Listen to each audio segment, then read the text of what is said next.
Hello. Well, hello.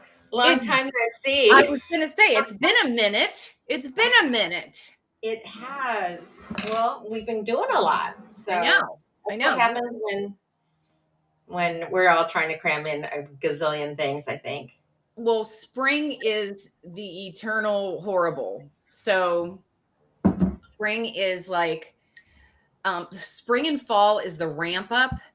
And I've started to get, the kids are getting a little older, so it's not as bad. But like, Mhm. I start to get anxiety as soon as, like certain months come because it's like, okay, because March, it's like you go into March with that, oh boy, it's going to unload.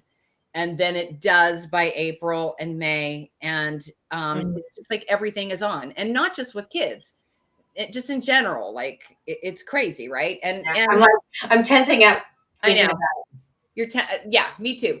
So I think that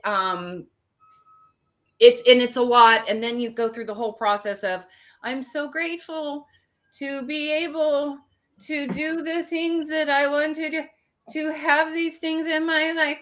I could be alone. it. My life is full. My life Wait, is full. sorry. That's okay. I'm like, it's hot. It's like, well, it's not hot over here. We're going through May gray right now and then we have June gloom where the temperature is good, sort of. And then so I had to have my window open to because I'm hot, like Mhm. temperature hot.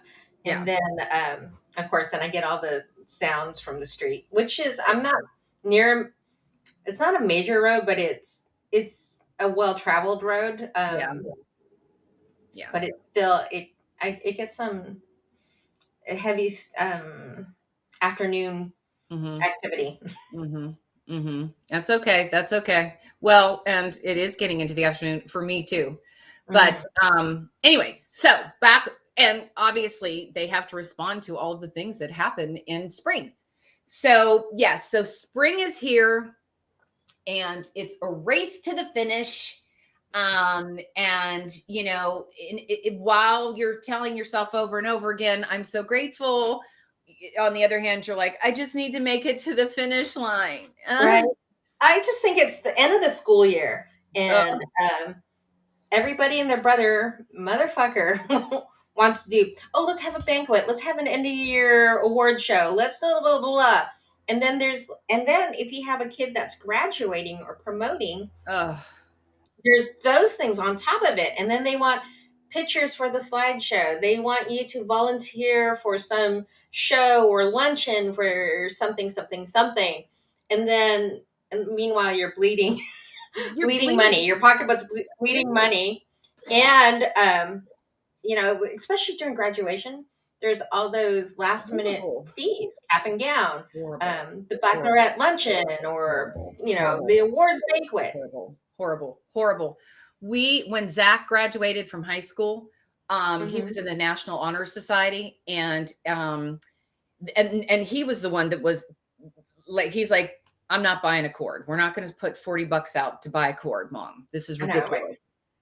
And I was like, but Zach, you've been in the National Honor Society for 4 years, and you're gonna walk across. They're not gonna let you walk if you don't buy the cord for $40. And he's like, I don't care. I'm at that, like, and he was a senior, and he was like, we're done. This is ridiculous. And Hmm. but right now, Sophia is in the school musical. And so I didn't volunteer for the school musical this year because I have spent 2 children of volunteering, and am busy, and I'm trying to be more proactive about taking good positive steps to my mental health and well-being, and creating boundaries for myself, putting myself in a position where I'm not crazy running from goalpost to goalpost. Right. Okay. So I didn't volunteer to be doing Okay. anything. Okay. So Monday, now it's Tech Week, and anybody that's been in theater knows that Tech Week is also called Hell Week. And so anything that's going to go down goes down the week before the production. It's when all of the like pieces and puzzles come together, from the lighting to the and it's a mess. It's a mess. And you can never have a really good dress rehearsal, because if you do, it means you're going to have a really terrible opening night. This is how this works. I'm sorry, it just is what it is. So Tech Week started Monday, and Sophia has a really big role. She has a great part. But the teacher called me because the director, because there's COVID things happening, right? Mm-hmm. So yeah. So one of the moms has COVID, one of the kids has COVID, and they need help. So I'm like, well, boundaries. I have, clients Monday, Wednesday, and Friday till 6 and 7. But, I'll come in on Tuesday and Thursday. And then next week, that'll give me time to maybe push things around. It was like dead quiet. And then it dawned on me, I'm like, oh my God, there is no next week. This is Tech Week. And she started to tear up. She goes, I'm going to cry. I'm going to cry. The teacher, which is understandable. And it's their first production ever in this situation. So I'm going to move here a little bit. No, I'm going to move this way. Sorry. There's like, I have this weird eyeball thing happening.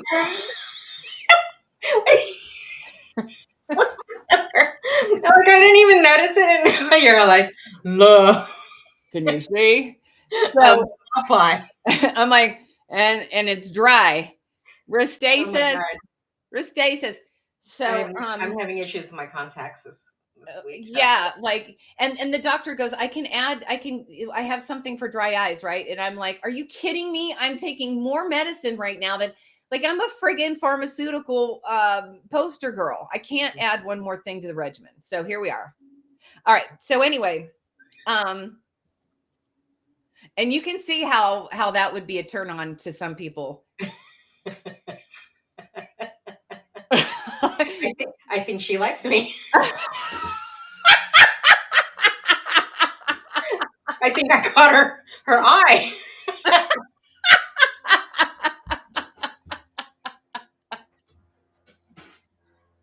Look at her. Look. She wants me. So anyway, back. I did not volunteer for all the reasons. Now I'm in it to win it. So I'm calling, and but you didn't just volunteer like, okay, I'll help you out. No, you went balls to the wall. Well, if I'm going to volunteer, I'm volunteering. Here's the deal. I said, don't worry. I will cancel everything in the afternoon. So I'm working in the mornings. I canceled all my afternoon stuff. I have really great clients. I don't know why they don't fire me. They're so sweet. They're like, just go do blah, blah, blah, blah. The fabulous. I'm so grateful to them. So I get there and, everybody's a hot mess. And because it's a thing, and they're middle schoolers and they fight and stuff. I was really surprised. She said, do you want to go backstage and keep the kids quiet? I'm like, how hard can that be? I was like, yeah. Oh my, these children, and they think they're being quiet. That's the worst, So they're back there.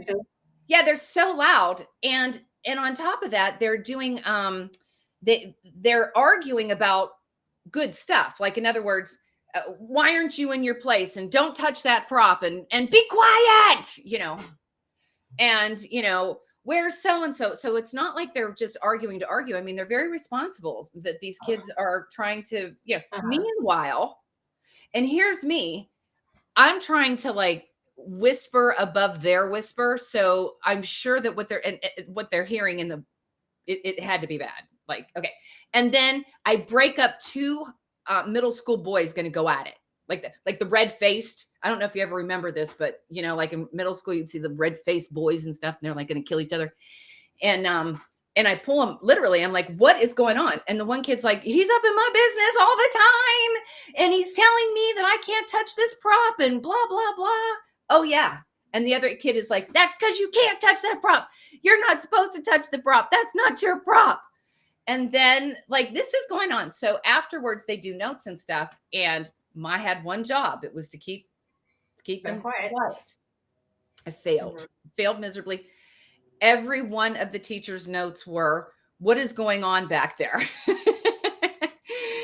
Why? What is happening? So anyway, and I made the mistake of saying things like, hey, what are we going to do for the teachers? Like, what's happening with the teachers? What kind of things are we going to do for them?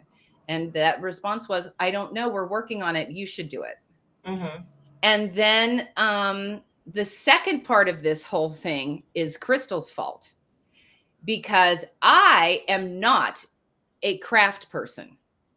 Wait a second. My fault? This is your fault. This is your fault, because I didn't even know what the hell a Cricut was because I taught you a new skill. And I even tried to get out of it. Remember, I said, I don't know how to do these things. This is not what I do. And you said, well, you're going to learn. And then after 3 days with you, I come home to a fucking Cricut that I ordered myself. The Cricut Air. Yeah, I did. Yes, you did. You twisted my arm. And I had, because I had to finish all that shit.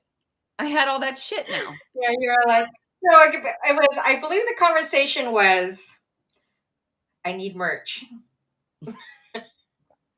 Don't turn this around. Like, I need merch. Well, I'll show you how to have merch. So, and then you're like, what do I need? click in that office right in there. You created your own sweatshop with your kids. Yes. And now, because of this, all right, me, the least crafty person in the world, is standing with parents, and she's the only one, me with a Cricut. Are you hearing me? And for those that you don't know what a Cricut is, Cricut is like one of those, I don't even know how to describe it. It's like a godsend, but it's one of those things that you can make die cut, iron on. You can do logos and branding on your mugs and everything. So show them a little. So yes, we did those. Look, it's crooked because it was my work. This is Heather in art class growing up. I'm the only kid that got a B in sewing because I hemmed it wrong. Like I had a wraparound skirt. It was real simple. I did it that way and still had to get a B because I so the Cricut does things like this. It's wonderful. And anyway, so I have one. And so now I'm making, wait. I do have to tell you. Okay. We didn't come here to tell you all this, but I do have to tell you.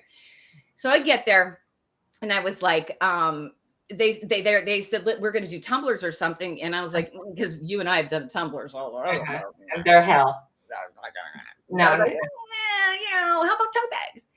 And then of course, within seconds, I pull it up on Amazon and it's like, doable. It can be, here tomorrow and, the whole bit. And they're like, yeah. I'm like, yeah.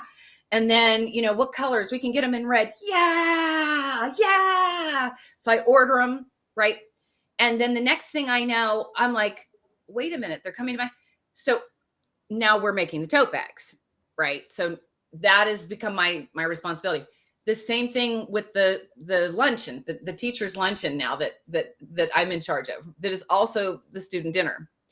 And it's a good thing I didn't volunteer. With that said, it's a good thing. It's, boundaries.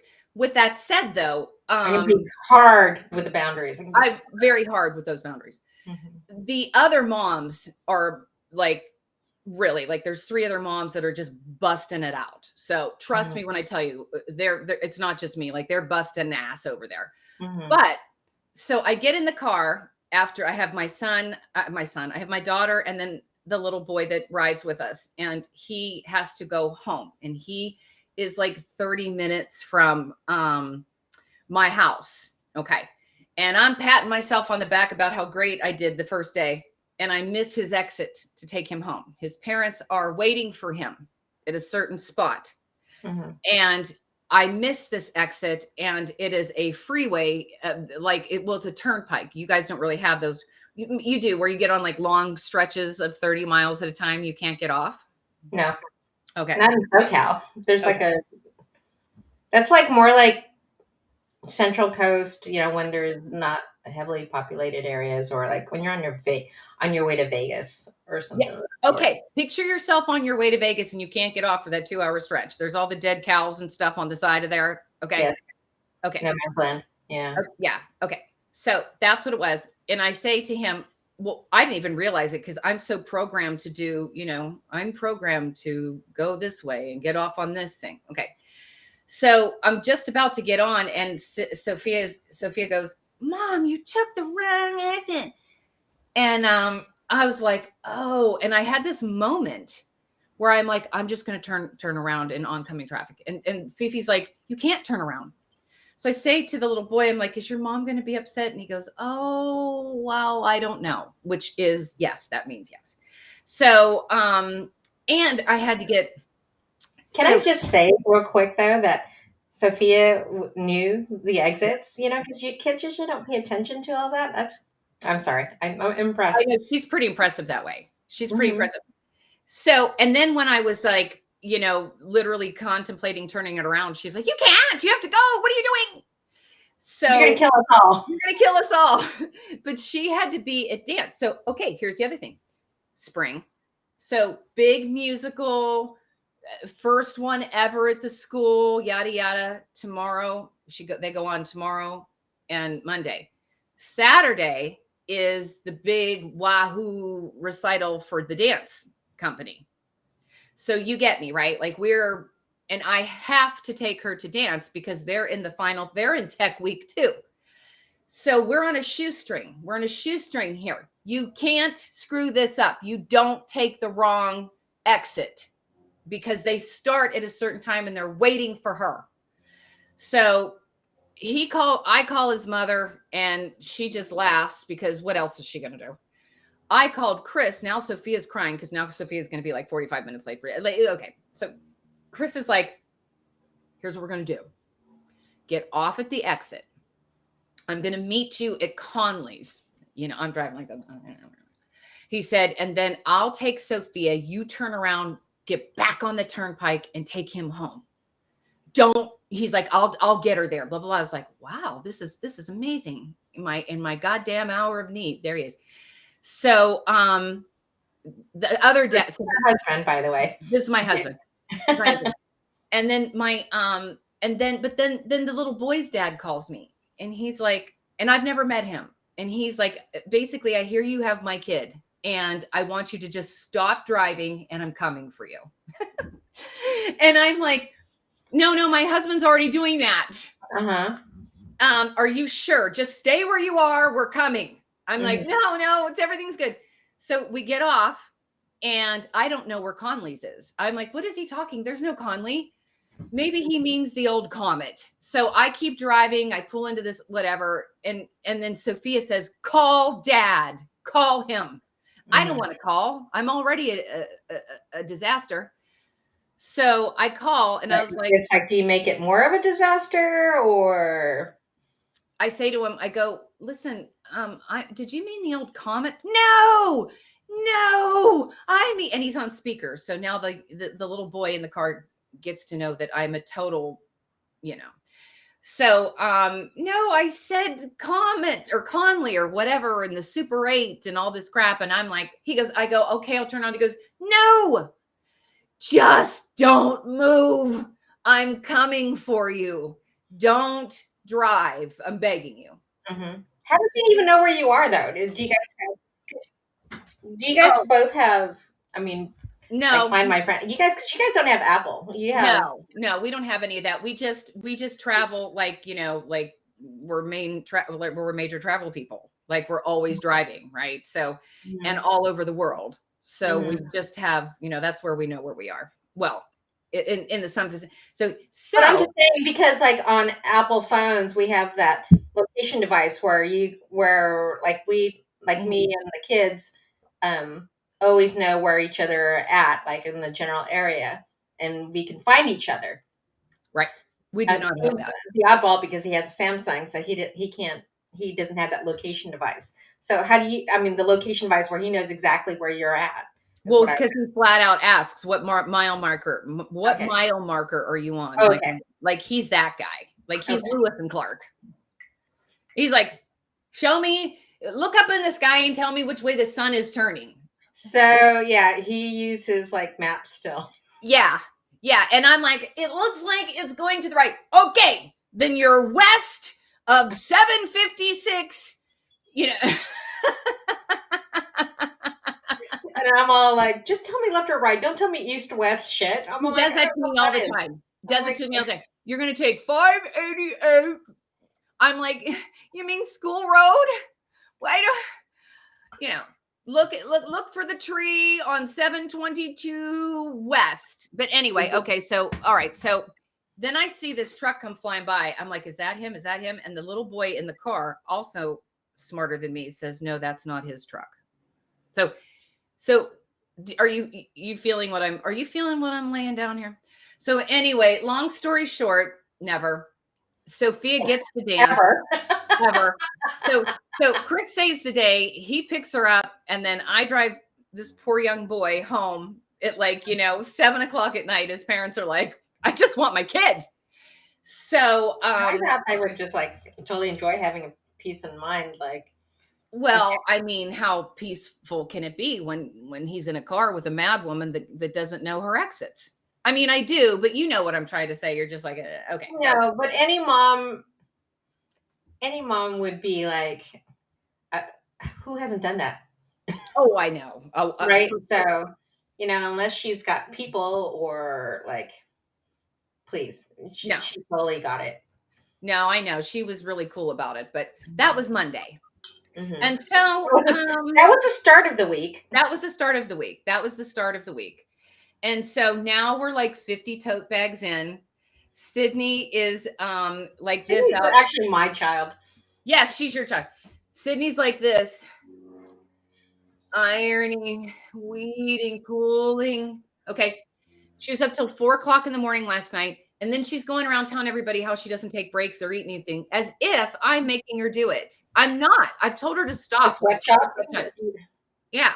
So that's me. That was me. That happened. And that's my spring already. There we are. And that's just that. I'm not even telling you about the raccoon.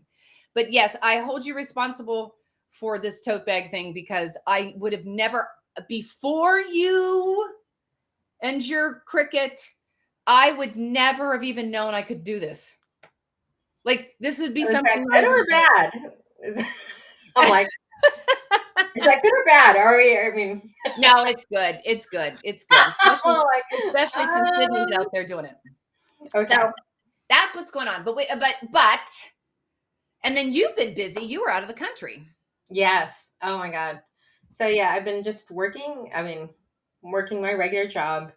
And then of course it's the end of the year for me too. So I have a lot of last minute graduation, and senior sessions, which are for high school, and then, promotion shoots people. And then I decided that I wanted to, not decided, my doctor I didn't have my regular doctor. I had a doctor's appointment. I think I talked about this in one of the episodes. It wasn't my regular doctor, but one of the conversations we had was something he brought up to me. He said, "Hey, Christel," and I didn't realize he knew what I did for a living, but he said, "Do you ever think about photographing men?" And I said, "Well, I kind of do already. I do in the context of headshots, branding a little bit, and then family photos." And he's like, no, almost in the same context that you do with women, but not necessarily without clothes. He just said that, men come to a point in their life where they feel they made their mark, and want to kind of preserve their legacy and tell their story. And so that kind of resonated me. And he was this distinguished guy. He had a Scottish accent. And I thought that was really interesting, his perspective. He said that a colleague of his got them done at the beckoning of his wife. He didn't want to do it, didn't want to do it, didn't want to do it. Got them done. He showed all the other doctors, and they were like, "Where did you get those done?" So it kind of made me think. And I would think that it's the same thing for women. We kind of want to tell our story as well, but in a different way. We also want to see ourselves more at peace with our bodies. I think that's the difference between men and women. Yeah. So I had a friend, with my schedule and everything, I spoke to my friend Carlos maybe about 2 months ago, and we finally had a time for him to come in because I'd been so booked. So he came in last week, and I had told him, the object of the exercise, and he killed it. So now I'm thinking of the marketing plan in between all of this, how I'm going to do these portraits for men. But I enjoyed it. I loved hearing his story. There's a lot that needs to be told as well. Not just men. I'm not just women, but men as well. So we'll see. He did kill it. He looks really good in that. You did a great job with that, and he did too. He looks smoking hot. I'm just saying. I'm going to have to tell him that because I've had a few girlfriends message me.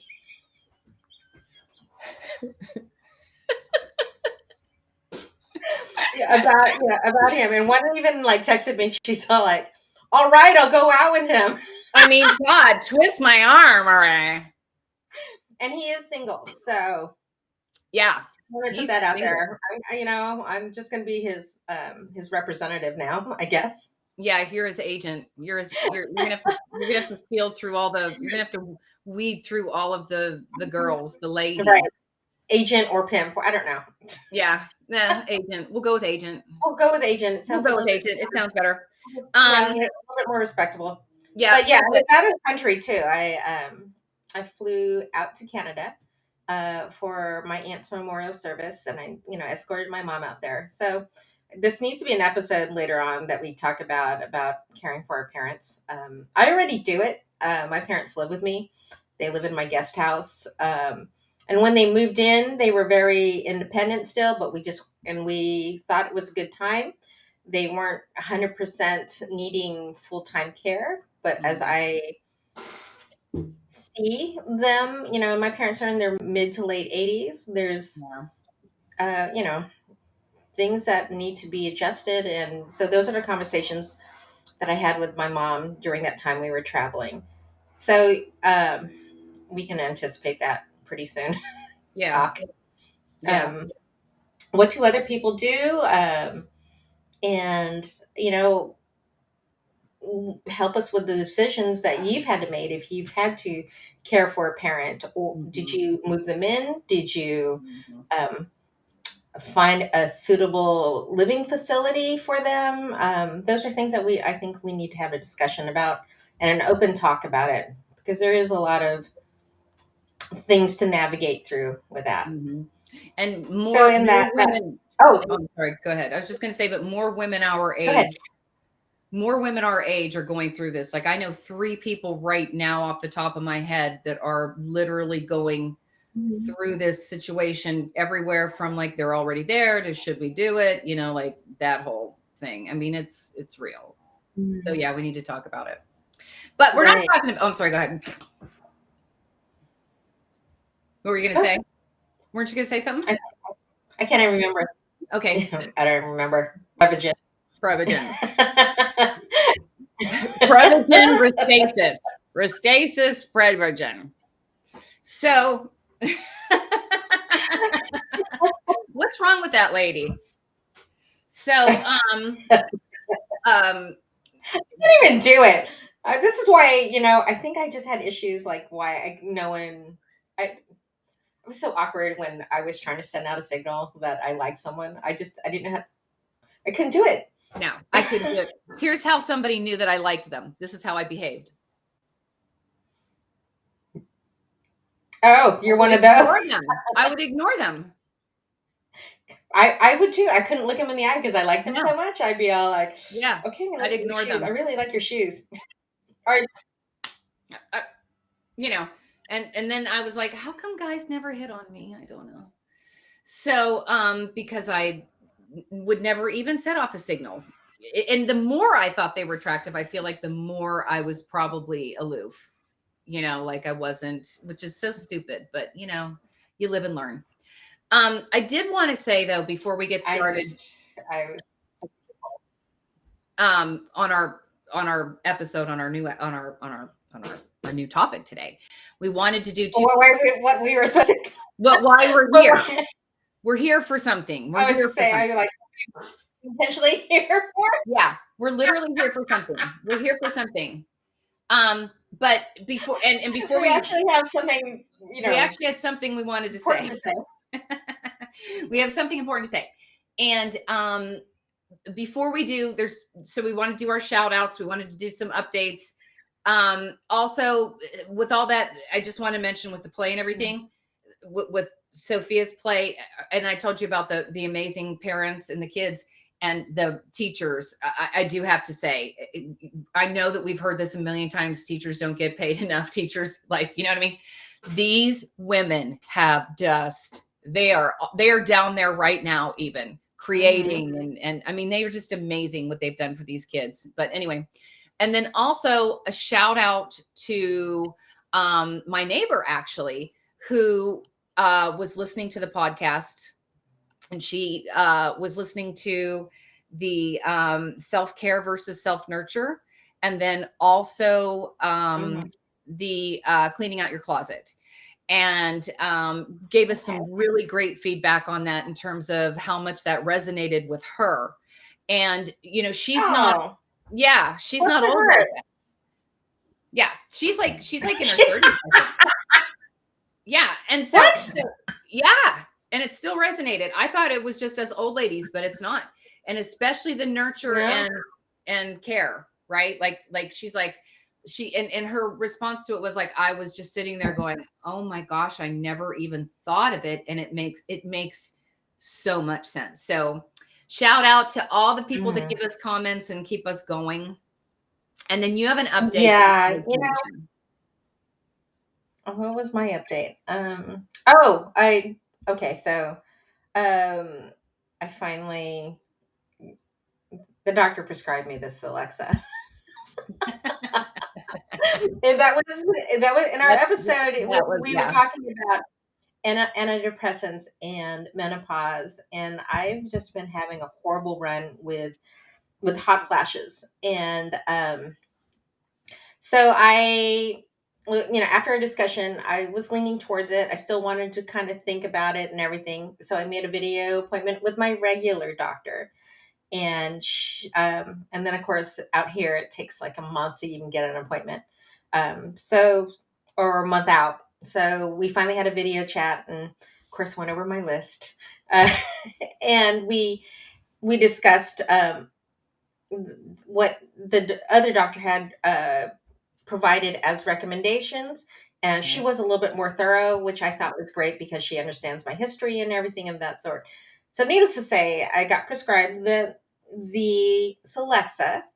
And if you want to know more about this whole conversation, go ahead and check out. I don't remember what episode that was. It was like 2 or 3, right? It was, and it was on, it's titled Menopause and Antidepressants. So, okay, so I haven't picked up the prescription, only because it happened right before I was flying out to Canada. So and I had a whole bunch of shoots. And so, just even throwing something out of the ordinary of your routine is just like, okay, where can I schedule that in? And at the same time, I got my shingles vaccine, just trying to fit that in, where I'm like, okay, where can I fit that in between clients, traveling, and shoots? Yeah, because I mean, and a lot of people will tell you that when you have shingles vaccine, you get sick. Like, you don't feel good. Yeah. Yeah. Well, I didn't know how I was going to react. The first one, I broke out into a little rash for about 24 hours. I was like just itchy and uncomfortable. So I worked from home those few days. And then I was supposed to get it before, but I held off until after I came back from Canada, because I felt like if I were to care for my mom, I was traveling with my mom, and if I had to care for her, I couldn't be down sick. And I had a tight schedule as it was because we were flying in and we were flying out. So we flew out on a Thursday, traveled. And you need extra time when you're traveling with an elderly person. So walking through an airport or getting help through the airport, you just got to count on taking double the time. Right. But anyway, so there was that. I had to be on my A game. I couldn't be down with any type of reaction to a vaccine. And then flying back home and handling clients and shoots and meeting their needs and working at the same time. So I was able to get it last weekend, and I still need to go work into picking up my prescription, but I will. And then I'll probably hold on to it for a year like Heather did. Yeah. Until you're like so far down that you're like, how it couldn't get any worse. And that's I know. Can I just put this in intravenously? Can I Yeah. Can I just put it in my coffee? Yeah. Yeah. It'll get to that point where you're like, well, all right. And then you just, you tell the family, lock all the doors. I'm taking this. And then you're like, when you're on the other side of it, you're like, I can't believe that I waited that long and blah, blah, blah, blah, blah. But that's the process. And you just have to kind of get through it. And that's the process, and everyone has a different process. I think both you and I always need to be 100% into our decision going into it. So even though we have all the information, we finally got to that point. Now we need to just let it, sit on our conscience for a little bit before we actually take the plunge. Right. I mean, that's for everything. Right. And that brings us to our topic today. Yes. Which is Are we going to talk about syndrome. Yeah. In a roundabout way, we're getting to what we're talking about. But we can do that. We segue off and then we come back in. Just like real life. It's like every woman that is listening to this conversation totally understands and can follow along this conversation because they understand the method and the way a woman's mind processes or works. So So what's our topic today? Imposter syndrome. Imposter syndrome. Why do we always feel like? Yeah, why do we always feel like we're a fraud? We always feel like we're a fraud. Why do we feel like we need to list all our credentials to feel like we're on a level playing field? Why do we work extra hard?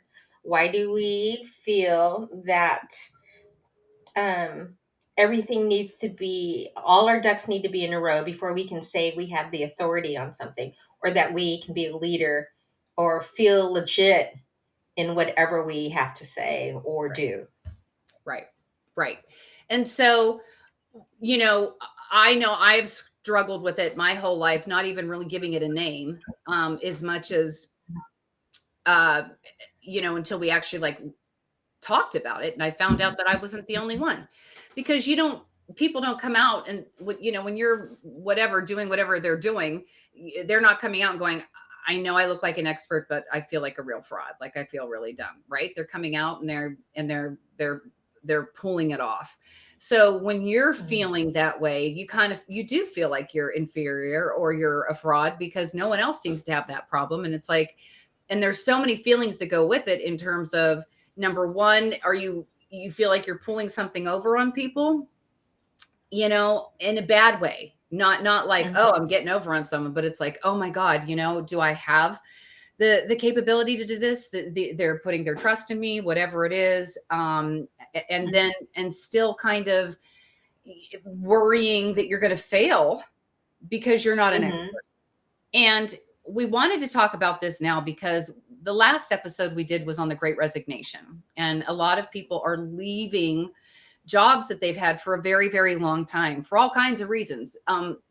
Most of it really, though, is kind of like that second chance, that second lease on life and doing what they want to do. And a lot of people are going into business for themselves. So you have these people going into business for themselves. You've got people starting maybe new careers, whatever it is, and they're struggling with imposter syndrome. And Mm-hmm. so, right. So for you going into the photography business, you've been doing this for how long, this, that, the next thing. But, all of a sudden, now that if it becomes your main gig, you're in an imposter syndrome situation. I've been in the fitness world for 30 years. And but for some reason, it's always been, because it was my side hustle, basically. I'm an imposter. I'm not as smart as I think, or I need to be better. I need to know more to be an expert in my business. For And people to even like hire me to yes, even yes, consider me or feel like that I'm worth what I'm asking for, yes. or for the prices that I command, right? Right, absolutely. And so we wanted to be like really clear about imposter syndrome. So we actually, we looked it up through Healthline. So this is through Healthline, and I love Healthline. I use it all the time at work. What I do, because they really hit it all. But they here's what they say: imposter syndrome. This is the definition. So imposter syndrome, also called perceived fraudulence, involves feelings of self-doubt and personal incompetence that persists despite your education, experience, and accomplishments. To counter these feelings, you might end up working harder and holding yourself to ever higher standards. And the pressure can eventually take a toll on you emotionally, as well as your performance, AKA burnout. And so, and what it feels like, they talk about it, even as others praise your talents, you write off your successes and timing to good luck. How many God, I times? feel like I'm a basket case. Right? I'm like the text. They wrote this about me. Yes. You don't believe you earned your merits on your own, and you fear that others eventually realize the same thing. And it says that you keep others from recognizing your shortcomings or failures. That's scary. And we've all done that. That's because but now we're not honest anymore. Right? With yourself either. Okay. Become worthy of roles you believe you don't deserve. Okay. So you pressure yourself, to work harder to I become didn't worthy. have to. Yeah. I didn't know. I didn't even go for some of those things because I just felt like they're not going to consider me. I talked myself out of a lot of stuff. And that's the whole raise thing, like women in raises. Like, I mean, how many times have we hear about this all the time at work? Why? Well, I can't ask for a raise because I'm not that good. You pressure yourself to make up for what you consider your lack of intelligence. You pressure yourself to ease feelings of guilt over tricking people, even though it's so not deceptive and it sounds so ridiculous as we're mentioning it. But really, in the dark recesses of your mind, when you're going through it, you do kind of feel like you're tricking people in, because you're like, oh my God, I do it. Wow, that sounded really competent. That sounded like I really know what I'm talking about. Do I? And so, and it goes on and on and on and on and on. There's 5 types of this. There's the perfectionist, the person that has to have everything perfect in every aspect of their life, right? To make up for. So these are these overcompensating measures, right? There's the natural genius. So if you're somebody that just has had things naturally come to them, it's an ease for you. Anytime then something doesn't come easily to you and you have to work at it, automatically you're like, oh, I'm no good. I can't do it. This isn't for me. Okay. Then there's the rugged individualist. This is the person that feels like they should handle everything on their own, that they shouldn't have to ask for help. If they were a competent human being, they could do it, and asking is failing. There's the expert, Yeah, it's meaning embarrassing. before, yes. And you're supposed to know. Yeah. Yeah. So before you can even, so the expert is, you got to like know your shit before you even do it. So you have to be an expert before you even start. Yeah. Right. So all of these, and then there's the superhero, which is you link competence to your ability to succeed in every role you hold. Student, friend, employee, parent. Failing to successfully navigate the demands of these roles simply proves, in your opinion, your inadequacy. And I know we all are there, all of it. And it's not just at work. Okay. It's through all parts of your life. And they talk about so we talked about, so where does it come from? Well, I can tell you there's a whole, just my own personal anecdotal experience has a lot to do with our gender, because we have always been in a position where we've had to work harder in certain areas, whether it was in leadership or and that comes, and I know you guys, I mean, there's no sense in us digging through it because everybody's heard it, right? Girls can't do this, girls aren't supposed to do that, boys are better at this, whatever it is. Women speak up, they're a bitch. Men speak up, they're, so there's all of those things that are already playing in the picture. But it even goes into parenting and your environment. If you were pressured to do well in school, which I was, and I did that to my children. So now they can be, imposter syndrome. Okay. And then were you compared to your siblings? Yeah. I mean, I think most people are at some, on some level, right? Were you controlling or overprotective? Yes, in some ways that happened to me. I certainly did it to my children. Such a great mother. Were you sharply criticized? Yeah, I've done a great job. Were you sharply criticized for mistakes? Now that happened to me constantly. That is one thing I did not. Oh my God. One thing. Thank you. Thank you, God, that I haven't done to my own kids. But you hear this, like just listening to that out loud. Isn't that you? Like, can't you identify with all of this? Oh God. Yeah. I think I'm like a whole combination, like the 5, except for maybe the one where things came easily. I don't think I was ever that highly intelligent where everything was easy. I think I worked at everything. I do think that my dad is highly intelligent. So like, I feel like he made me feel like I had to work at everything because I wasn't as intelligent as him. That makes sense. Well, I think we all have some of that. And there's something here too. It says there's a big difference between secretly doubting your abilities and being made to feel as if your identity makes you unworthy of your position or accomplishments. Oh God, yeah. Oh, definitely. Right. And that can come from a lot of different, not just, that can be just from work, Right. in the workforce. That can come from not just, it's just not your parents as well. It can be just, in my case, I always felt sub, like beneath a lot of people because of how we were perceived lower class citizens, Right. because we weren't, Right. because we completely Right. got told we didn't belong in a neighborhood.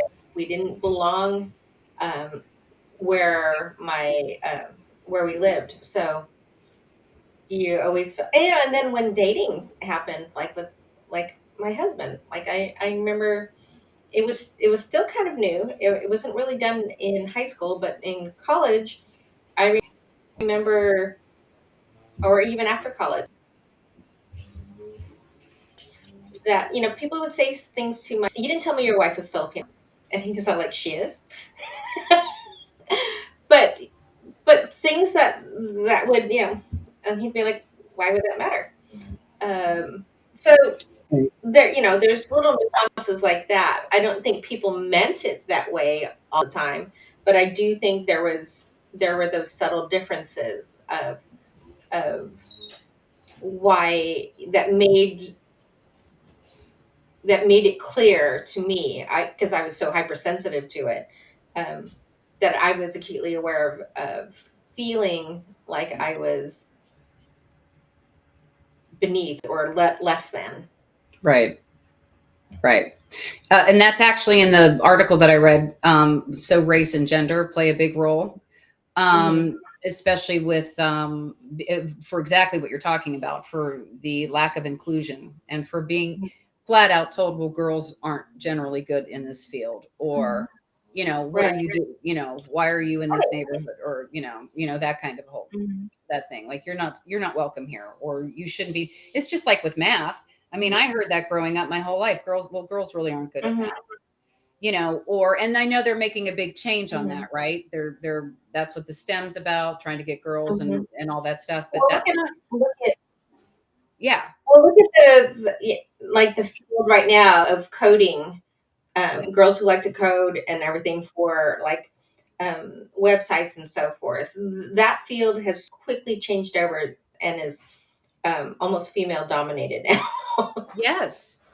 And So, and and mhm. when you go back even to like girls aren't good in math, girls aren't good in engineering, and then yet, then we find out about all the women that helped, you know, that were in the background doing, all of those things that we never knew that were being done. So there No. was that. Same thing with women Mhm. aren't good leaders. I mean, I've heard that women make bad leaders because they get pregnant, they have babies, they're emotional, they Mhm. they're not And we're all of those. yeah, yeah. We So, and are all of those things, but then that doesn't mean that it's or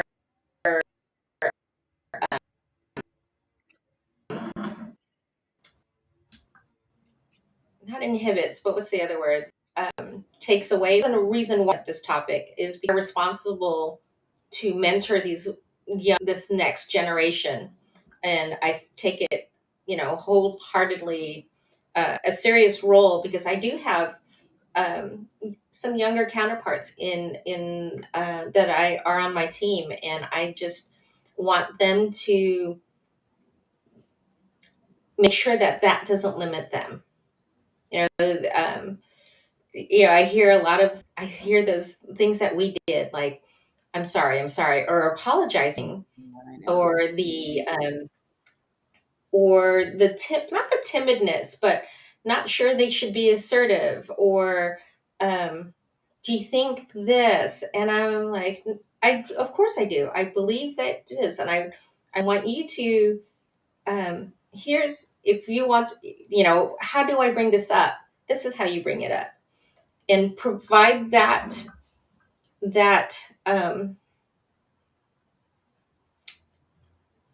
those skills so that they're not going to wait till they're 50 And find us or out. 40. Yeah, Well, and empower themselves.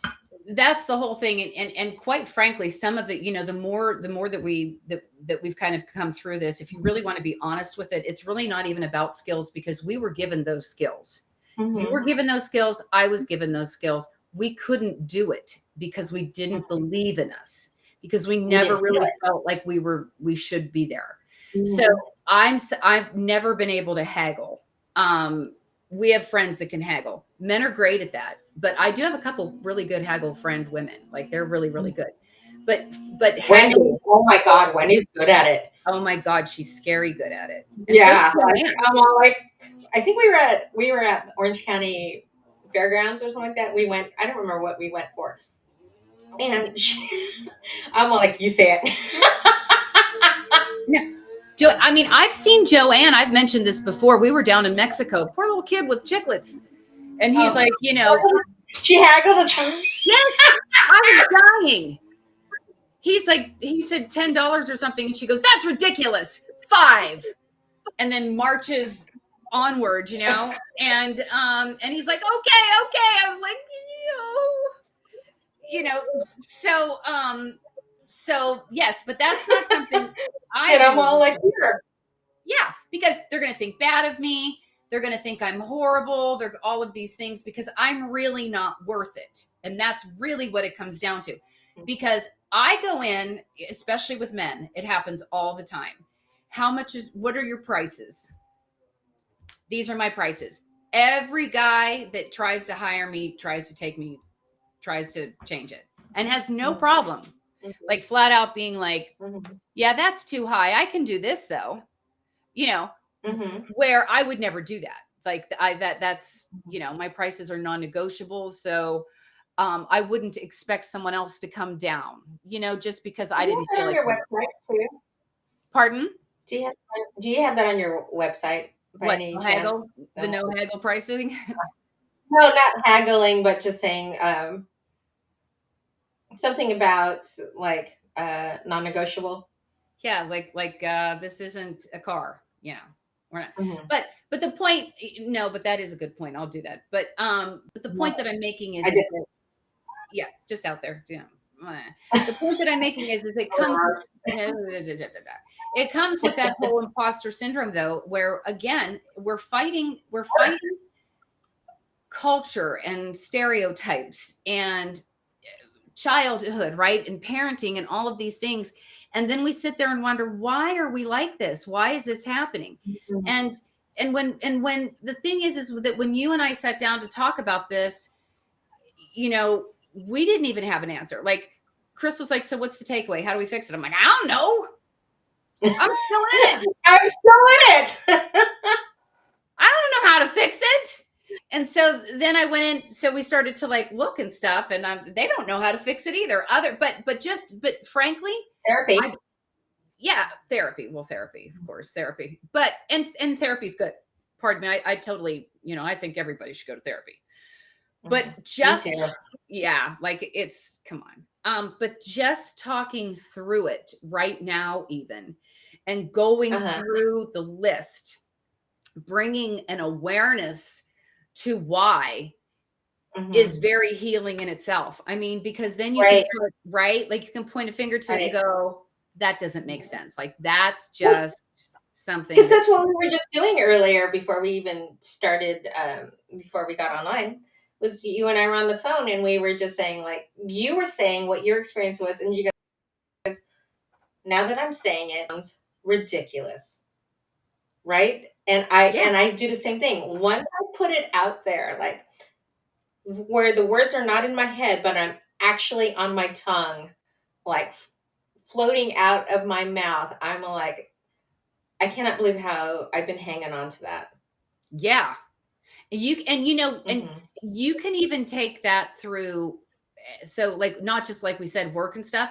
There's times where I'm mentoring someone and I'm shocked I'm mentoring someone. Like I've become the person that people, you know what I mean? Same. And I just love these young women that I'm working with, that are on my team. You know, they're 25 and 30-year-olds, and I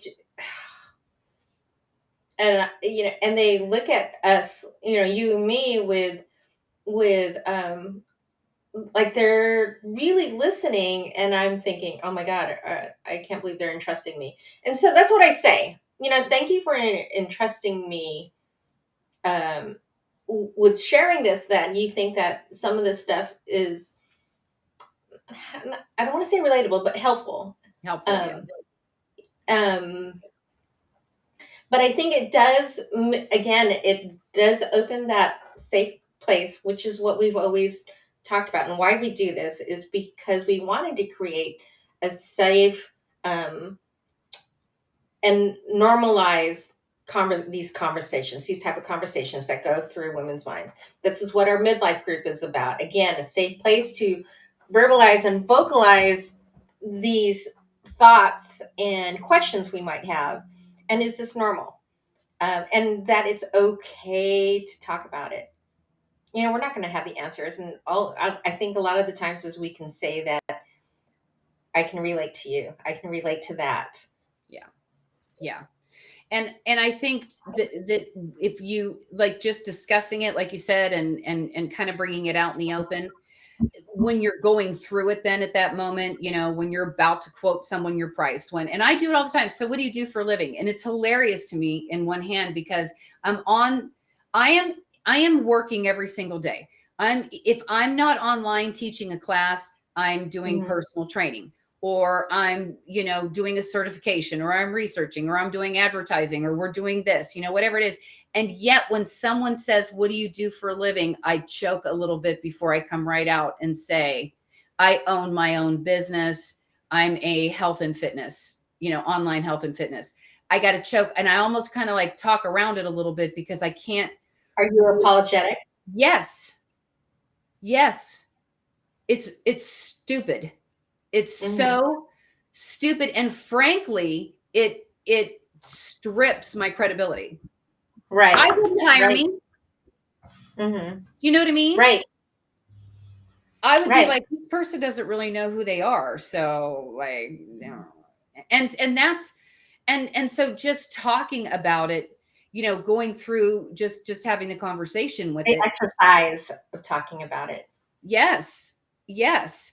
And so when we say, what's the takeaway from today? I think the takeaway is an awareness that this isn't really, so this is not something specific to you. You are not the only one in the world. Hiding in the corner is the fraud. You are not the only one that really is self-doubting and isn't quite sure how you got here. The same with kids. Like, don't you feel that too? Like, you know, parenting. Yes. Oh yeah. Yes. Yeah. Especially when you're like, when your kid is just like, well, my kid's going to Harvard. Well, you know, my son is a Manny, or, you know, and coaching kids and taking a gap year. Yeah. So, yeah. Yeah. It's the same thing. But even with like, you know, I'm sorry, go ahead. But that's my goal though. My goal isn't, you know, my kids will find their own success in life. That's not predetermined by me. My job for my kids is that they grow up to be decent human beings and that they contribute to the society that they're around. And that they have the skills, community. Right. And that they're not assholes. Right. That they're not assholes, and that they have the skills to do what it is they feel that they want to do or need to do. Right. So that's the ability to learn and discern. Yeah. Right. That's my job. That's your job. And here's the thing. When it comes to what we do for a living, it's very similar. So if I'm an expert in my business, it doesn't necessarily mean that I have all the answers, but I have a lot of them, and I have a resource where I can go and get the information that I don't know, right? Like, I know enough to know what I don't know. And that's saying something, because when you don't know anything, you don't even know what you don't know, you know? So, and if you think about yourself and how many times you have gone to an expert in something or someone else's business, they don't have all the answers either. How they handle themselves is, you know, like, I don't really know that answer, but we're going to find out.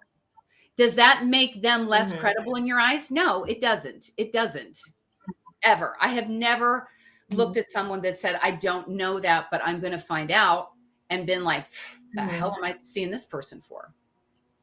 So I think that it comes down to that fear of failure. It comes down to this idea that everything has to be perfect for us to be doing what we're doing, an expert, whatever. And we just don't. And I feel that's the takeaway for today, is to at least acknowledge it. And if you're still feeling so, and that's something else that they talk about too, you know, it's very normal to have self-doubts and all that. So we're not talking about, you know, being so confident that you don't even doubt yourself. That's not normal. So it's normal to have self-doubts, right? But it's not normal to always second guess and check in, like, am I, you know, why am I here? How did I get in this room? You know, sorry, apologies all the time. And oh my God, I'm sorry. I'm sorry. That went away with this Alexa for me.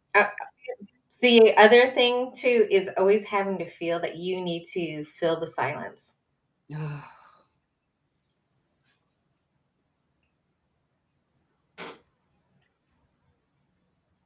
Right? And letting them, you know, speak their thoughts too. Because I think that helps whoever you are working with, training with,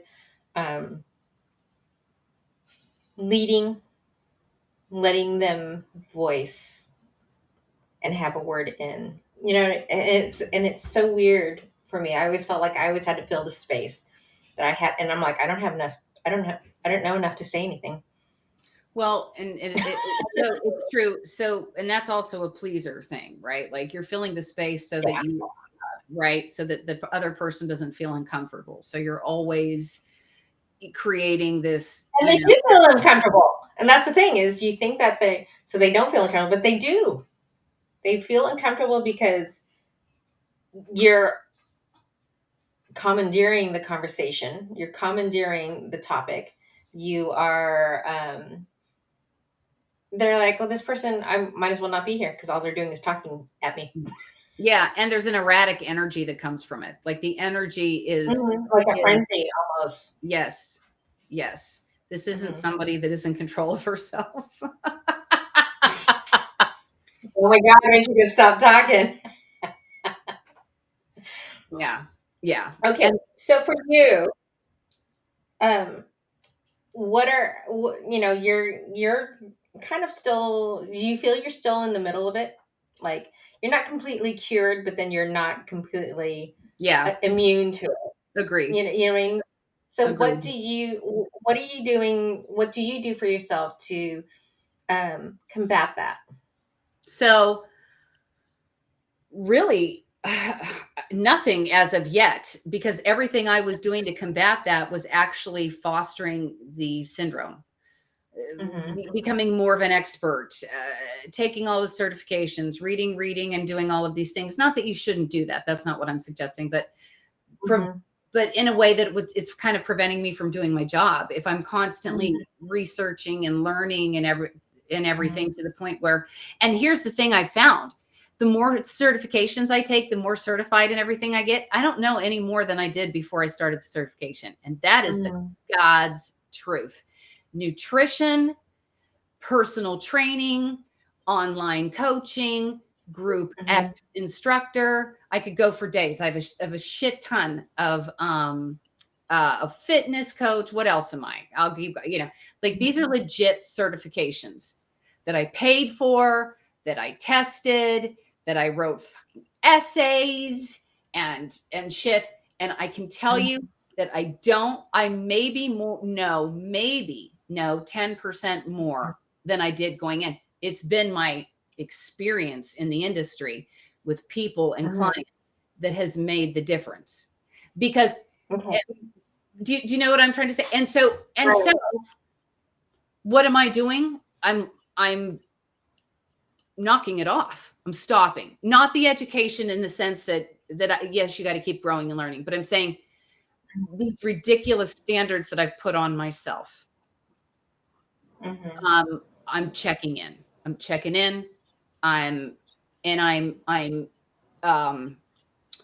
fact checking in the sense that, you hear this all the time. People that are like, oh, everything's bad. Everything's bad. Everything's bad. Well, let's put that in perspective. Is everything really, really bad? Yes. Well, can everything be really, really, really great all the time? Well, no. Well, then how can everything be really, really, really bad all the time? Right? Like you can't do that. So I'm doing the same I'm checking myself. Can you be an expert in everything all the time? No, and nobody is. Wow. Okay. Right? Do you have to be perfect to be effective? No. I mean, and if you don't believe that, look at the people that have been mentors to you, people that have taught you things. They're not perfect, but but you feel like you have to be perfect in order to make an impact, to be good at what you do. So that's how. And the mentors that we had, I think we gained more respect.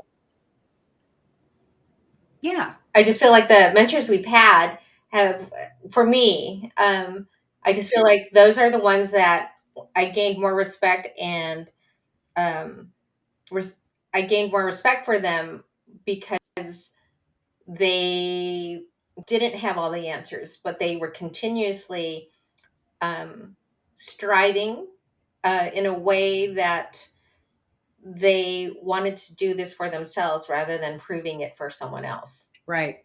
Does that make sense? Yeah.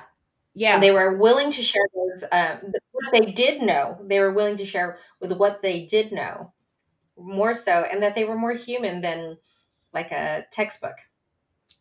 Right. My daughter, Sophia, is 12, and we've been working on, and I do this with my children, something that my grandmother gave to me, accepting responsibility. And even when it's hard, even when you screw it up, you got to accept responsibility. You don't blame. You can explain things, but you don't make excuses. And you accept it. You learn from it. You apologize. You move on. Kids are liars. They come out liars. People are like, kids are so truthful. No, they lie. They are truthful about your big butt, but they're not going to tell you how they broke the cookie jar, you know. And so I have been working with my children ever since they're little about accepting the responsibility for what you did, because if you don't accept responsibility, if you don't own it, you can't learn, and you're not going to change it. That's a fraud. Okay. So, but we live in a culture, especially now more so than ever, where it's pass the buck, blame, deny, blame, deny, blame. Okay. So my 12-year-old is finally starting to, it's like sinking in, and she's got the courage, right? So she said I came in here actually in my office and found the bird perch on the floor and like my chair jacked up and balls everywhere. I was like, what the hell happened? Like, what the hell happened? And I went out into the living room and I'm like, does anybody know what happened in the office? Sophia, like, literally did this. Gulp, and stood up tall and said, I did it. I take responsibility. I was playing on your stability ball. I fell off the ball and took the perch with me, and said, I take responsibility for it. The stature, Wow. the whole bit, right? And I'm bringing it up because her doing that wasn't just about, I mean, of course I was thrilled and I told her that, and, you know, the whole bit and how nothing can't be, you know, that all of that went really down. But that in that moment, she became an expert of herself, trusting herself, right? Enough to say, I screwed this up. My mother's still going to love me. I am, you know, this isn't the end of the world. I did this. It doesn't make me a bad person. I own it. Now let's move on. That's huge. And I believe that sets up the imposter syndrome as well. If you can't, it's one thing to own your mistake. It's another thing to let it run you and control you. And we do that when I'm sorry. Yeah. Hanging on to past mistakes. Yes. Letting that define you rather than the fact that you learn from them. Yes. As if no one makes mistakes, that you have to walk around with that hair shirt forever. And I do think that that's part of this imposter thing. I think that if you are afraid to fail and make mistakes, because that makes you less of an expert or whatever, I mean, it's a vicious cycle. And then you're telling more lies to you and yourself and everything else. Men don't have a problem. I'm sorry, I don't mean to make this so gender biased, but most men don't have a problem with this. They don't. You know, that's something that my husband and I really kind of worked through, because he's like, he screws up. He's like, yeah, okay, God, get over it. I'm sorry. Jesus. Still, we're talking, that was 10 years ago. Really? You know, and I hang on to things. I'm getting better. But I think that's part of it. All right. Where are we? What are we doing? We have to hang up. I have to go pee-pee. Okay.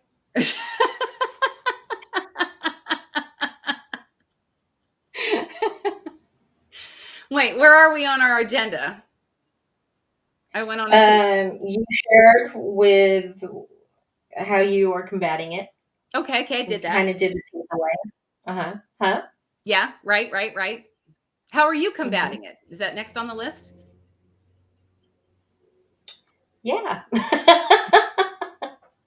How am I combating it? So I'm a little bit more so, like, you know, you and I always, because I'm older, I feel like because I'm older, I experience it a little bit down the road ahead of you. And then as I'm like, beware of this. Yeah. But for me,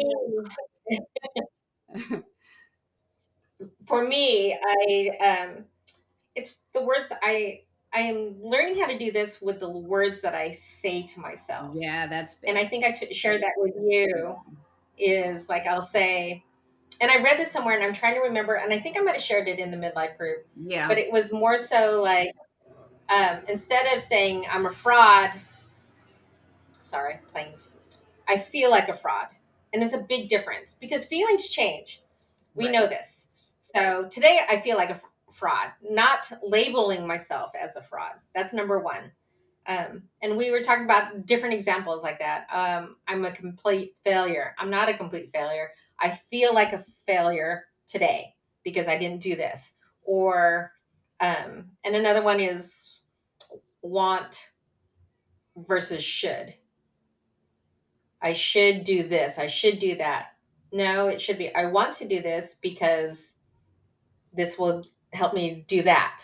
This will make me feel better if I want to wash my, it's not I have to do laundry. I want to do laundry so that I have something to wear tomorrow to exercise. Or I want to go to the grocery store because I want to do better this week about eating, or Yes. those things. Yeah. And then it was, because I do like what you were saying about the anxiety with a client. I used to, because I used to almost avoid like in-depth discussions, the consultations. I used to get so much anxiety about the consultations because then I thought, okay, they're really going to realize that I'm a fraud. They've already reached out to call me. Obviously, I would like to think that they liked my work or my eye or how the images that I've done.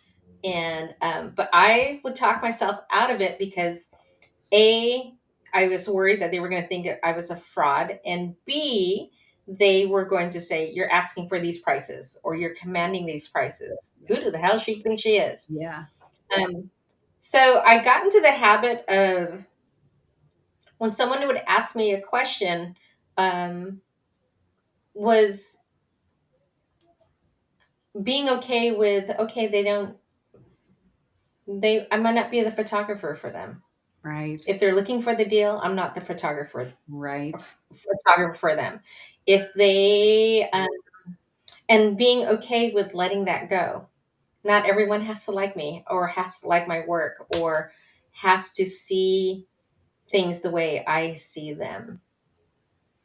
And once I let go of that, I was so much more comfortable talking about what I do and how I do it. Um, and then just not weighing everything on uh, their perception. Uh, yeah, I think, and I think the midlife group has helped me with that as well, with saying things like, I have these thoughts that go through my head, and for another woman to say, I would have never thought that about you. I'm like, all the time, girl. Um, yeah, it's interesting that's like what you're saying. Once we say these things out loud and verbalize them and vocalize them and share them, how silly it sounds we realize how silly it sounds in our head, and we realize again, normal. It's normal. I'm not the only one going through this, and thank you for providing this safe place for me to say it out loud. Mhm. So, and still sometimes, like when you were saying, someone comes up to you and they say, what do you do for a living? I almost take a deep breath, like, and really fast. And I learned this from Mel Robbins. I don't know if you guys know who Mel Robbins is, but she does that 5 4 3 2 1 thing. Before you say answer anything or feel overwhelmed, if you're feeling overwhelmed, count down. If it's 5 4 3 2 1, sometimes it's 10 down to 1, and then all of a sudden that initial like goes away for me. Oh, it goes away for me because I've done it so much. And I think those things have really helped me get past that. Of course, I'm still doubt myself from here when it's something I'm unfamiliar with. But then, is that not growth when it's something, when you're coming across something unfamiliar with? I mean, and I think that's what's happened for me is like you were saying, no, and not having an answer. Well, let's see. Let me think about it. Let me look at it and think about it and see what would be the best answer or what would be the best approach. And something like that, because I've done that, has led me to big commercial shoots, billboard shoots, and bigger clients because I didn't answer. I didn't feel compelled to come up with their answer right away. But more so, they felt that let me cater to what your needs are and let me get back to you. Let me think about what would be the best approach for you or best, um, a customized shoot for you. Right. Right. So it's worked. And I'm a lot calmer and I have a lot less anxiety when I approach things that way. I think mentally we beat ourselves up because we feel like we're supposed to know everything all the time. Yeah. And we grew up in an environment in a society where that was really expected. I mean, how many times were you at a doctor's office and the doctor talks to you with complete conviction and he knows everything, and then only to find out years later they don't know anything. They don't know not anything, but they don't know. They didn't know. Like think of all the things that you were told at the doctor's office when you were younger that was in stone, and only to find out later it wasn't. So we have always been presented in our generation, I believe, has always been presented in a way where people speak fact, and perhaps maybe it isn't. And I think that's you hit on a good point there. So it's like with anything, and like you listening to the news now or to just looking on social media, is this Right. fact or is this fiction? Right. So having, I think with age too, is we have learned some discernment about what, I don't want to say things that are untrue, but what their truths might be in relation to yours. And there's just no finite. Growing up again, it was right and wrong, and black and white, and a lot of it. I had that growing up, and the truth is, it just isn't. I mean, that's something that I've learned as I've aged. It's really hard for me to be critical of people. And it's really hard for me to judge people, really hard. Because Right. I know how variable things are, how your experience. The variables. Yes, there's so many variables. And I grew up in a very black and white type thing. This is wrong. This is right. Doesn't matter. There's no mitigating circumstances. This is what we do. Blah, blah, blah, blah, blah. This is a bad person. This is a good person. And that's just not reality. That's not what I have, learned. That's why I can't be a lawyer. No. No. So I think. So hats off to you if you guys can, and that you are successful at it. I'm like highly impressed. Yeah. Well, I don't have the patience for it either. I thought I was going to be a lawyer, but then I found out most of it's just reading and researching and trying to find. I'm like, oh God, no, I can't do it. And in this law in 1912, and they show It's a lot of memory. Can you imagine what they didn't have before phones and the internet? What the fuck? Yeah, I'd probably be a better lawyer today. Just be like, and then somebody be like, that was fake news. So, no, I think that again, this imposter syndrome, I think the way we beat it is to just challenge it. I think we challenge it. I think when those thoughts come into your head, you challenge it. Why do you not deserve to be in this room? What is it that you have done or not done? Yeah. That you are, so you're the imposter. What is that person then? What what does that person do what Uh-huh. have you that you haven't done to earn the respect to be in this room? You know, I love that because my cousin just um, brought that up when I was with them in Canada, and that was something that she had said.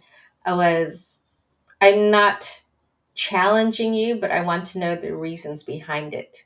Why you have this belief? Is it because that's what we've always done? Or is there what is the what led to this decision? What led to this belief? And Yeah. then, yeah, what led to it? What led to this belief that you're not good? Yeah. And is it true? And why isn't it true? Mm-hmm. And why is it true? And then if you believe, and then if Mm-hmm. you're like, well, it's true because of A, B, C, and D, then I want you to go and I want you to think of other people that you think are experts, okay, in your mind Mm-hmm. that deserve it. And then ask yourself honestly, can these people say the same? Because of course, Right. people make mistakes every day. People are learning every single day. Mm-hmm. I would rather be, and I have, be in the presence of an expert that admits I don't know. Or you know what? Mm-hmm. You know more about that than I do. Talk to me about it Mm-hmm. than somebody that Mm-hmm. just buffaloes their way through the whole damn thing, you know? And then I think it goes Yes. back to what you Yes. said. Once you realize that you deserve a place here, then, and Mm-hmm. again, oh God, it's going to drive Bryan Cranston. I bring him up a lot because of my kids being in theater. Mm-hmm. And he said that he always approached an audition in a way that was very matter of fact in business. I have this, Mm-hmm. this is my commodity. This is my service. This is what I have to offer you. He said, and it's no different Mm-hmm. from going into a store if you're looking for something, right? He's like, this is what Mm-hmm. I have to offer. Now you either need it or you don't, right? Like this is either going to fit for you or it isn't. But that's not a reflection of you or me. It has just a reflection of Mm-hmm. what your needs are, right? So that if I don't get the Mm-hmm. role, it has nothing to do with my talent. It has nothing to do with how it's literally my goods and services aren't what you need. So the truth is the same for what you do in photography. Um, Mm-hmm. and what I do uh, in personal training or group fitness, really my, you know, health and wellness, because that is what it is. I'm a holistic girl. You're going to get the mind, the body. We're going to be talking Mm-hmm. strategies. I'm not going to be bringing you in and you're going to just do 10 push-ups and da, da, da, da. That's, and if that's what you're looking for, you need to go find that. And if that's your price point, Mm-hmm. then that's okay. Heather. You know, yeah. I'm finally getting it. I'm finally getting Yeah. it. As we're saying it out loud, Yes. right? If I'm not your price point, that's not, and people will call you out for it. They do it to you. Oh, well, that's a lot. Oh my, that's a lot. Mhm. Mhm. I don't even get that anymore. I don't get that that's a lot. The one, because I do start it, I don't know how I should know this on your website, but I don't get that's a lot. I do say it's starting at I just your started that. starting at. And then the ones that don't even, because the way it's written, it's more so like I don't get the callbacks now. Yeah, If I like it's starting at, then they don't call me back. And I used to be like, oh, they didn't like my work. No, no, no. This isn't what their level of, and I don't want to say affordability. What is important to them is some of them are more way the art or what their needs are. They're very clear on that. I want these type of images, and that's more important to them. Other people are, I need this price point. right, So it's just that's where their priorities are at. right. That's where they perceive more importance. So, and that's okay for them, and they can find someone else that will meet those needs for them. But that's doesn't mean that I need to think that I'm not worthy or valuable or doubt where I'm at, if Right. that makes sense. It completely makes sense. And wouldn't we all love to be in a position where, we can make decisions based on what we want versus what we can afford? And, Mm-hmm. but even in our age, some of us are still there. I get college kids that contact me all the time, and I cringe to myself because they can't afford me and they shouldn't afford me. They're not there yet. They've got student debt and everything else. Right. Their parents might be paying Right. for it. That's a different story. But and I'm very upfront about things like that. Not that I say you can't afford me, but there's different things that Mm-hmm. what can you afford? What can you do? So, but you're right. It has nothing to do with the work that you do. It just has to do with what their priorities. And it's not even just money either. It could just be a Mm-hmm. philosophy. Well, and I think, but here's the thing too, that sometimes where our imposter syndrome affects us is that we impose I agree. our worthiness on other people. Like, Yeah.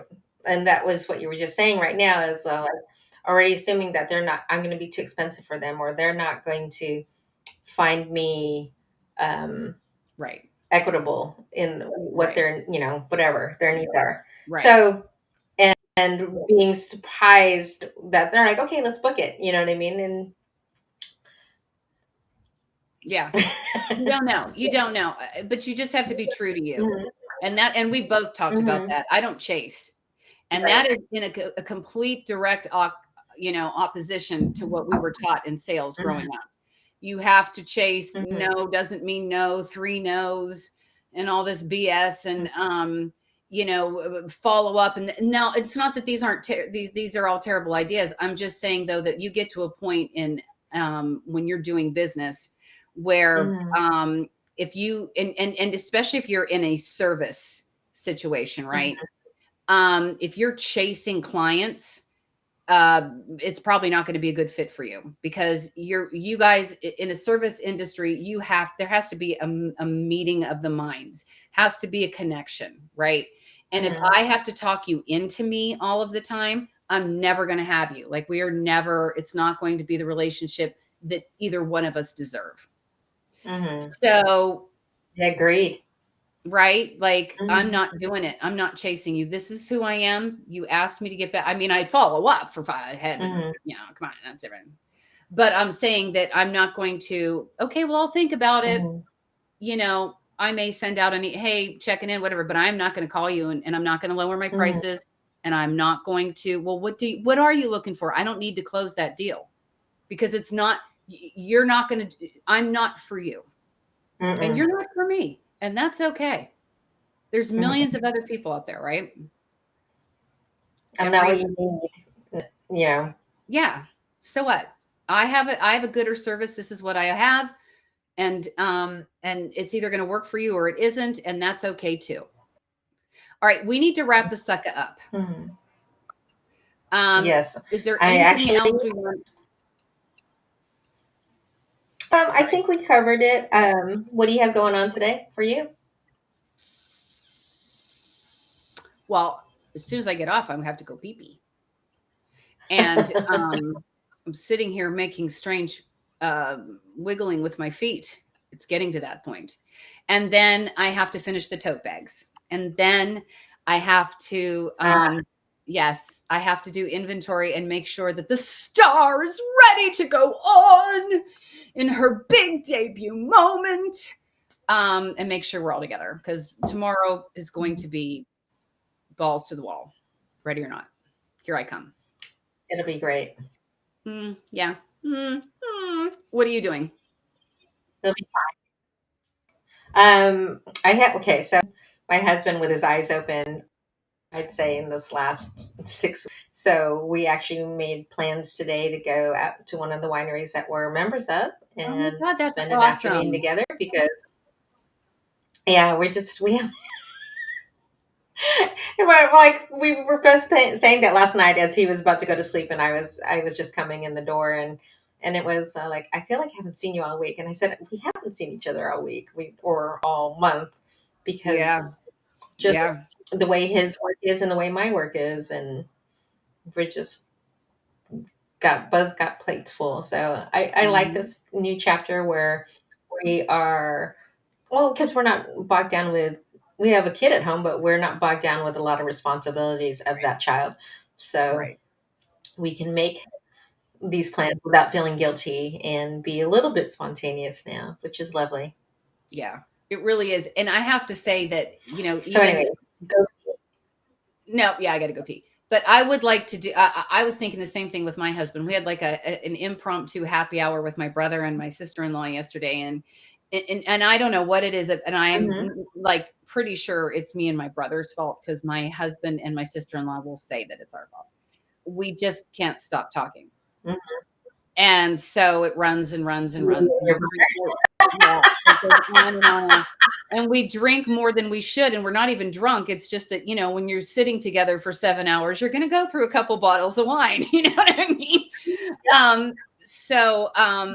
I have a feeling I'm going to check in, make sure my brother's not in, too much trouble today, because they were supposed to go to a car thing, whatever. And then I would like to make some time for my husband as well. I think it would be really nice for the two of us to like just go and be and hang out, because we actually, there's a reason you ended up with them in the first place. You forget about it when you have kids, but you can have a good time with these men because that's how it started. Sometimes, yes. Sometimes. Yeah. But you just have to like get the wheels turning again, because sometimes like they can be rusted at a standstill. Yes. And I got to tell you, this is probably TMI, because mine would be like, it was hot as hell here last night. And I told you we don't have the air conditioner on because you can't, like, it's right. So, and as I'm older and older and older, it's just harder for me to handle heat. So there I am, like a beached whale, waking up every hour going, I'm hot. And then at one point, I wake up and he is completely like is the word spooning? I think it's spooning. And I remember waking up going, what the? And then he rolled over.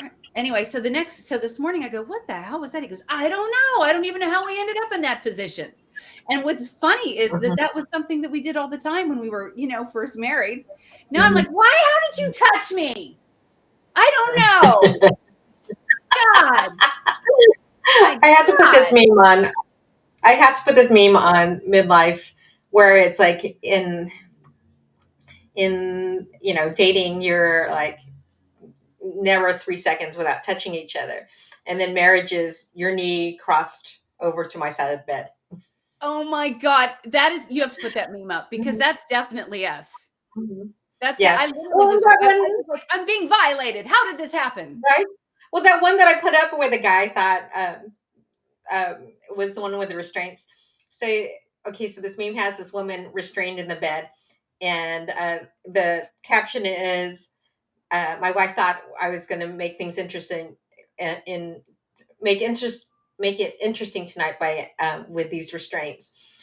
But little did she know that guess who was able to sleep with the covers on and slept all night because he had tied her down. So that and I was like, clearly your wife wasn't in menopause, because we want no part of any body warmth from other people. And we kick off the blankets. We do not even. Exactly. No, we want no part of any of that anymore. No. So. The fact that he was touching me made me I'm sweating. You know what I mean? Like, I'm sweating. Your body, your hand is creating more heat. Get the fuck off. But it was just so funny, because really though, because the two of us this morning were like, what happened? What went on?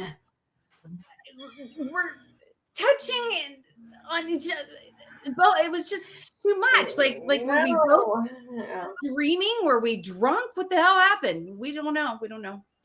All right. Anyway, let's hang this sucker up, because I'm having a hot flash now. I got to turn my fan back on. Yeah, I gotta pee, and I gotta turn my alcohol. Yeah, probably. Okay. We are alcohol. You're sweating out the alcohol. All right, love you, my dear. Yeah. Huh? What did you say? Huh?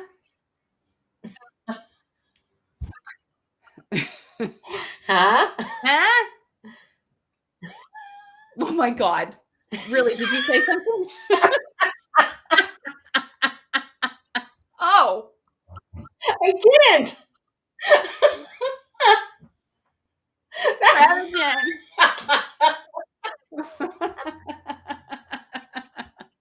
All Am right. I turning you on?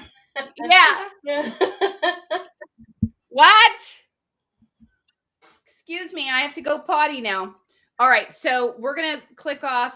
If you, oh my God, we forgot to beg people to like us. We're slipping. Okay. We forgot. We got to beg. Like, Okay. subscribe, All right. bell.